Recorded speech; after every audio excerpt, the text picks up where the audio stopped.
ఎలా ఉంది ఈ జగన్మోహన్ రెడ్డి గారి పాలన ఎలా ఉంది? చిచ్చి ఆడి ప్రభుత్వం గురించి తీసే బాబు ఆడి గురించి ఆయన గురించి మాట్లాడితే మమ్మల్ని లోకల్ ఎందుకు మళ్ళీ చిన్న ఒక్క మాట మాట్లాడినందుకే అతను తీసుకెళ్ళి లోన్ మొత్తాన్ని వెనకతంగుతున్నాడు.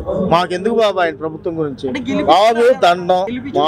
ఎవరు గెలిపించుకుంది 151 సీట్లు ఆయనకి ఎవరు ఇచ్చారు? ఇచ్చినందుకు ఏం చేస్తున్నాడు ఆయన? జనాలు లేబర్లనే బాగా చేస్తున్నాడు. అది చేసింది ఏమి లేదు. ఆడ 151 మంది ఎమ్మెల్యేలని ఆంధ్ర రాష్ట్ర ప్రభుత్వం నియమించింది జగన్మోహన్ రెడ్డి గారికి. ఇదే 151 మంది ఎమ్మెల్యేలని పోటీ చేయమనండి. ఆ నియోజకవర్గాల్లో ఒక్క 10 సీట్లు గెలవమనండి. It's a challenge. ఎన్ని సీట్లు గెలుస్తారు చూడండి. 175కి 170 కాదు, కనీసం 10 సీట్లు కూడా వచ్చే పరిస్థితి జగన్మోహన్ రెడ్డి గారికి లేదు. పగ, కసి, తినడానికి తిండి లేదు, చేసుకోవడానికి పని లేదు. అధికార పార్టీ వాళ్ళు చెప్పిందే వేదం. కొట్టడం, లాక్కోవటం, దోచుకోవటం. నవరాత్రులు అనేది అబద్ధం. ఆ డబ్బులు ఇచ్చేది కూడా అబద్ధమే. ఆ నవరత్నాల డబ్బులు కూడా ఎస్సీ నిధుల్లో నుంచి తీసి గవర్నర్ చేత సంతకం పెట్టించి డబ్బులు తెచ్చిన మహానుభావుడు ఆయననే.